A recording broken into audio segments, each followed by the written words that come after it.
Greetings, cats and kittens, and welcome to Libby's Lullabies. Today I am going to be reading The Silk Princess, and for the life of me, I couldn't find out who wrote it. It's not here. But it was illustrated by Charles Santore. Either way, I want you to sit back or lie down, enjoy the story. The legend of the secret thread begins 5,000 years ago in China, the ancient Middle Kingdom. The Emperor Wang Ti and his noble Empress Li Su had two sons whom the emperor doted upon. He also had a young daughter, the Princess Sai Ling Qi, whom he hardly noticed. The great emperor, the son of heaven, was a grand figure, regal in his bearing, and he reigned in splendor. Although his riches could afford him any pleasure, he was greatly displeased with his royal garments and had spent years searching for fabric worthy of his nobility. His quest had been unsuccessful until one fine day, in a pleasant corner of the royal gardens, the search came to an end. On this fine afternoon, the Empress and Princess Sai Ling Qi were enjoying the royal gardens. The Empress was sitting in the shade of a mulberry tree, enjoying her afternoon tea. She watched her daughter playing among the spring flowers and did not notice when a cream-colored cocoon fell from the tree above her and landed in her teacup. The little princess, however, did. Sai Ling Qi peered into the teacup and was astonished to see the cocoon unraveling in the hot tea, forming a long, delicate thread. "Oh, mother, look! It's as fine as your hair," she cried, holding up one of the shimmering thread. The empress smiled and asked, "Shall we see how long it is?" "Yes," Sai Ling Qi replied, delighted at her mother's proposal. "I know. I will tie this end of the thread around my waist, and you, mother, will hold the cocoon. I shall walk away from you, and we shall see how long this fine thread is. I shall go to the end of the gardens, should the thread reach that far." The empress agreed, for she never imagined the cocoon would unravel to the end of the royal gardens. Sai Ling Qi, anxious to begin the game, kissed her mother goodbye, bowed, and started on her way. Attached to the thread, the little princess glided away from her mother like a kite on a gentle breeze. She walked past rock formations representing the 5 sacred mountains, beside glistening pools, and continued on, looking back from time to time to see her mother getting smaller and smaller in the distance. Princess Sai Ling Qi had never been away from her mother before, yet she did not hesitate. "I am not afraid at all. This must be a magical thread," she thought as she walked along. After a while, feeling a little sleepy, Sai Ling Qi yawned and stretched out on the cool grass in the shade of an ancient tree and fell into deep sleep. When she awoke, the little princess looked around in wonder. Unfamiliar trees and plants of every description lined her way. She passed among camellias, magnolias, and beautiful fragrant flowers. She was so taken with the lovely blossoms that she nearly walked right into an enormous spider's web that stretched across her path. "Watch where you're going! Are you trying to destroy my web?" Startled, Sai Ling Qi found herself face to face with an angry, glaring spider. Before she could utter a word, the spider hissed again, "This is my lair! Find your own place to spin your flimsy web." Frightened, the little princess apologized. Bowing deeply, she slowly backed away, then found a safer path through the flowers. Ahead towered the palace entrance, and still the thread had not reached its end. Sai Ling Qi kept going, and soon she passed out of the royal gardens and through the great gates of the palace itself. All the guards at the entrance bowed as the princess walked past them. "I am outside," she shouted. "I am outside of the royal palace. Even Mother has never been this far." Xiling Qi looked around in amazement.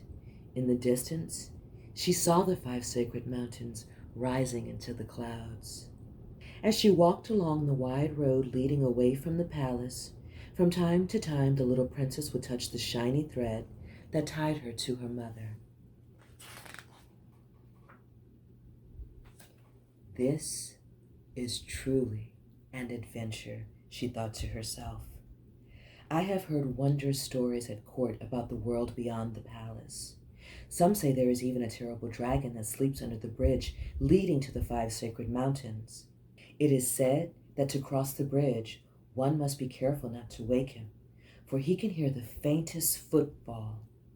I can be very quiet," the little princess said to herself, "and I would so love to see a dragon." Gradually, the road began to rise, at first gently and then steeply, as it wound higher into the mountains. Xiling Qi came to a bridge spanning a deep gorge. "This must be where the dragon sleeps," she thought. It was so silent, only the sound of the wind could be heard. The princess was no longer sure she wanted to see a dragon, but still she was determined to cross the bridge. Carefully, the princess removed her shoes, closed her eyes, and dashed barefoot onto the bridge with the long, shiny thread stretching out behind her. In her haste, the little princess stumbled and dropped one of her wooden shoes onto the bridge. It landed with a crack. The sound echoed off the rocks and filled the gorge. Suddenly, she heard a mighty roar, and a huge dragon emerged right behind her. Xiling Qi scooped up her shoe and ran for her life. The beast sprang, its jaws snapping to devour her. But the dragon's huge claws tripped over the shiny thread, sending the monster hurtling into the gorge and into the rocks below. The terrified princess reached the other side and kept running until the bridge was far behind her. Whew. Xiling Qi wandered into the mists of the 5 sacred mountains.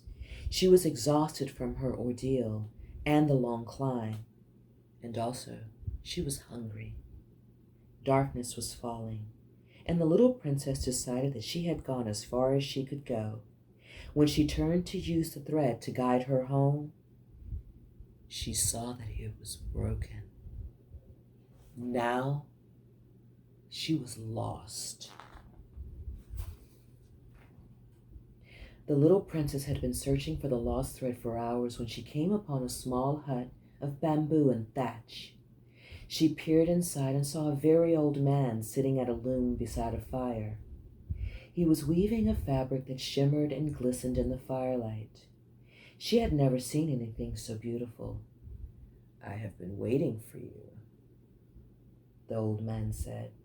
"Welcome to my humble home, Xiling Qi. You have arrived just in time. I am nearly out of thread." "How do you know my name?" the little princess asked. "The silkworm sent you," he replied. "They have chosen you to reveal this secret to the emperor. You have brought the thread I need to finish the fabric I have been weaving for him." "Are you one of the mountain gods the ancient stories speak of?" the little princess asked, bowing very low. The old man smiled and said, "Child, your journey has been long. You must be hungry." He offered the princess some hot soup and a bed of straw by the fire. Once she had eaten, Xiling Qi told him all about her adventure with the spider and the ferocious dragon and how she came to be lost. As the old man continued his weaving, he revealed the silkworm's secret and how to transform their cocoons into the precious thread which he called silk. She listened carefully as he spoke of harvesting the cocoons. His soft voice was like music, and it blended with the constant thrum of the loom like a lullaby. Soon, she was fast asleep. When Sai Ling Chi awoke, it was morning. "It is time for us to leave, little princess," said the old man. The loom was already packed on his back. "The fabric is nearly finished, and you must present it to the emperor." "But my father never speaks to me." "Besides, you said it was not yet finished," Sai Ling Chi said, rubbing the sleep from her eyes. "That will be done on our journey down the mountains," the old weaver replied. "As you gather the thread that leads you home, I will use it to complete the fabric. By the time we reach the royal gardens, the fabric for the emperor's robe will be finished." "But the thread was broken. How shall we find our way?" asked the little princess. "You needn't worry, my child," the old man replied. "I know the way to the bridge. There we will find the rest of the thread to lead us to the palace." So off they went, the little princess and the old weaver, down the 5 sacred mountains and to the bridge, where they found the end of the thread and gathered it as they went. From time to time they would stop. While the little princess rested, the old weaver would unpack his loom and continue his work on the silken fabric. At last they passed through the monumental gates of the palace and into the quiet splendor of the royal gardens. They were nearing the end of their journey when they rested for the last time in the shade of the ancient tree. As the afternoon shadows grew longer, the princess dozed off, watching the old man at the loom. When the princess awoke, the old weaver was gone. His loom was gone, and so was the beautiful silk fabric he had woven. They were nowhere to be seen. The thread, however, was still tied around her waist. She quickly began reeling it in as she hurried back to tell her mother all that had happened. The little princess was thrilled to see her mother still sitting under the mulberry tree, holding the cocoon. The empress smiled as her little kite came gliding home. "Did you have a nice nap?" the empress asked Sai Ling Chi, for she knew the little girl never missed her afternoon nap. "Oh, mother, there was a huge spider and an awful dragon under a bridge and a very old man with a loom," she said excitedly. Sai Ling Chi went on to recount the whole adventure. She revealed the silkworm's secret that the old man had shared with her and described the beautiful bolt of silk that he had woven for the emperor. "My dear, you have had quite an adventure," said the empress. Something in this extraordinary tale stood out. The empress repeated the word silk to herself. Then, looking down at the cocoon she was still holding, she smiled knowingly and summoned the royal weavers. "Follow Princess Sai Ling Chi's instructions," she said. "Gather up all the cocoons you can find and weave a fabric worthy of the robe of an emperor."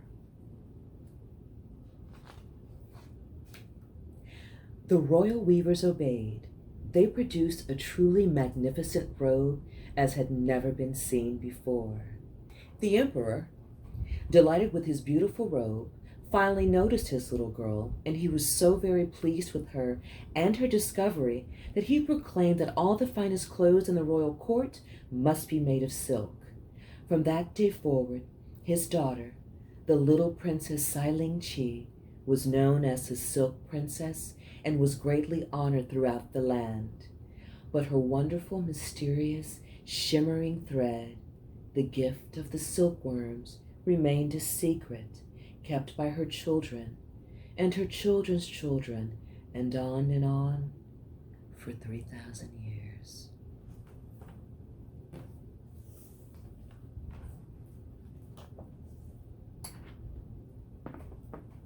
I hope you guys enjoyed that story as much as I did. I want you to enjoy the rest of your day or your evening, your week or your weekend, and I will see you next time on Libby's Lullabies. Cheers.